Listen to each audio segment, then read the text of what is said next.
Happy Mother's Day. Thank you so much for joining us for today's special 10-minute service. There's a story and it goes something like this.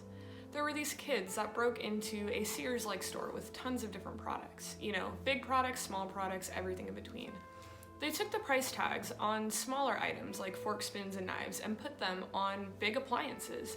And before you knew it, these big ticket items like a fridge, a stove, were worth $1, $2. And the smaller items, the forks, the knives, and the spoons, were all worth $500, $1,000, $2,000. They switched the price tags. Do we switch the price tags on the value of moms today? Join us today as Pastor Bill brings this awesome word. And one thing you will know, leaving, is that Hemet.Church does not switch the price tags on the value of our moms. Thank you and enjoy this awesome word. One of the greatest pastors as a teacher I've ever known is a fellow from Britain named George Stormont. He told me the story of a friend of his back in England who was in the pulpit on Mother's Day. And he wanted to really honor his mother on Mother's Day, and with his wife sitting right center, front row, he said, you know what? There is a woman in my life, other than my wife, who I enjoyed being in her arms every bit as much as my wife. His wife got upset.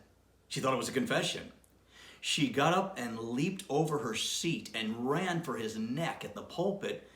And the guy looked at everyone and said, and for the life of me, I can't remember who she was.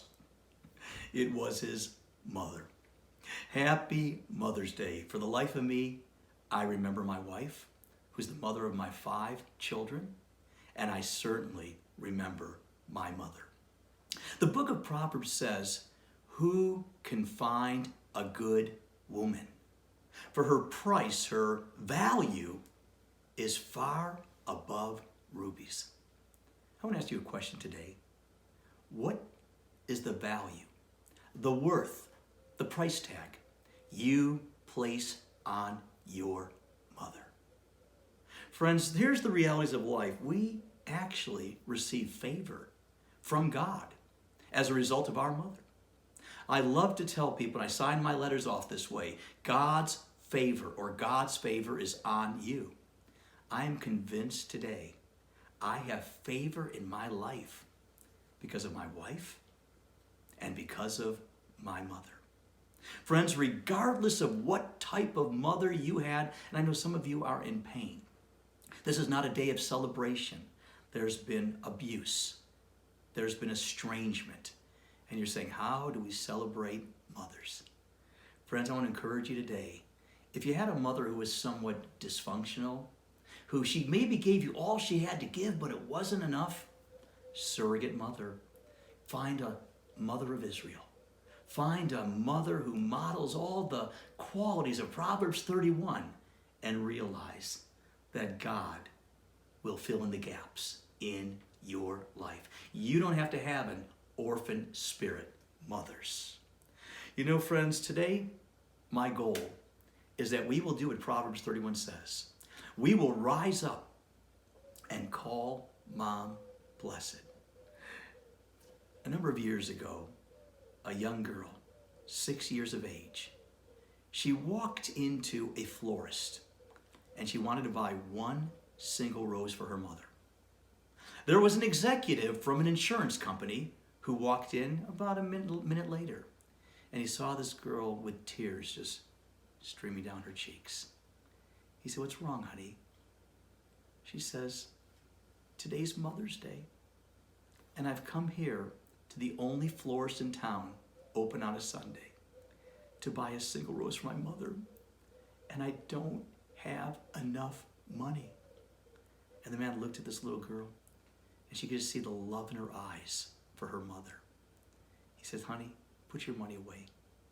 I'm going to pay for it. Now, this executive was going to send 24 roses to his mother, who lived 5 hours away. He actually had not been with her for Mother's Day for years. He'd always just send his gifts. And the little girl was just so grateful. As she held that rose wrapped in her hand, she said, sir, thank you. Thank you so much. Now my mother is going to have a rose. This guy felt so convicted. so convicted by this girl's passion, earnestness, and the value she placed on her mother. He said, honey, how far does your mother live from here? She says, not very far. He said, let me drive you. I'd like to see your mother's face when you hand her the single rose. And the little girl actually knew the directions and drove her to the other side of town. This was a different day. And then finally, he realized. They went through this gate, not to a gated community, not to a mansion, but actually a cemetery. And they drove, he said, right there, right there. That's where my mother lives. And there's a tombstone. The epitome of simplicity. And the little girl got out of the car. She knelt at the tombstone, said a little prayer, and then placed the rose on the gravestone. Ruined the guy, broke him. He took the girl home, and he made the 5.5-hour drive to give his mother the 24 roses. That day, that man's value system changed. Your mother. What is the price tag you place on your mother? What is the value you place on your mother? You see, our life is but a vapor. Friends, we don't get a do-over. We're here for a moment, and then we're gone. It was January 5th, 1985. One of my best friends, my mother, the woman who used to hold my hands and take me on 6-mile walks. I still remember the route from my address at 8959 South Clyde on the south side of Chicago, all the way to the Illinois Central train station on 71st and Jeffrey, all the way over to 73rd and Coles, all the way walking the perimeter of Lake Michigan, and then all the way the back way through Jeffrey Manor, all the way back to my home. My mother and I would walk. We would talk. The input, the insight, the influence that she had on my life was incredible. Then on January 5th, 35 years ago, 4 months and 8 days ago, my mother died. You have no idea, 35 plus years later, how much I wish I could drive to where she's at, fly to Chicago to see her, not in a cemetery, but rather in the third dimension, face to face, and just say, I rise up today and I call you blessed for all you've poured into my life. And yet, that chapter of my life is already closed. Many of you here today, you are blessed and you are fortunate because your mother still has ears to hear what your heart wants to say to her today. Mothers today, here's the message from your pastor. It's simple. It's basic. Life is short. It is true. Life is short. We want to get our love to others while we still have the opportunity.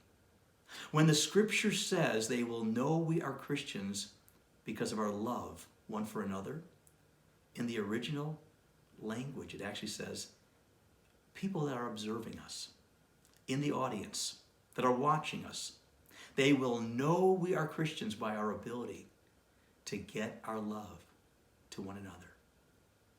I want to encourage you today, get your love to your mother.